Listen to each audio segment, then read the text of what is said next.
ስራችሁ 90% መስጠት ነው። ለመኖር ብትቀበሉ እናንተ የተፈጠራችሁት 90% ለመስጠት ነው። በተለይ እንደ ኢትዮጵያ ያለ ከእውነትና ዕውቀት የራቀ ማህበረሰብ ደግሞ ሲኖር የመምህራን ሚና አብዛኛው መስጠት ነው። አሁን ያለንበት ዘመንስ ውሸትና ጩኸት የነገሰበት ነው። ውሸትና ጩኸት ደግሞ አይሰሩም ብቻ ሳይሆን የተሰራ ያፈርሳሉ።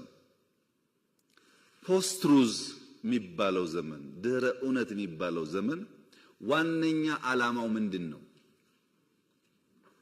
ፖስት ትሩዝ ማለት ዋነኛ ዓላማው ፐርፐዝ የሌለው ዓላማ የሌለው ከዕለት ጉርስ ከእፍታ ተሻግሮ ማሰብ ማየት የማይችል ትውልድ መፍጠር ማለት ነው።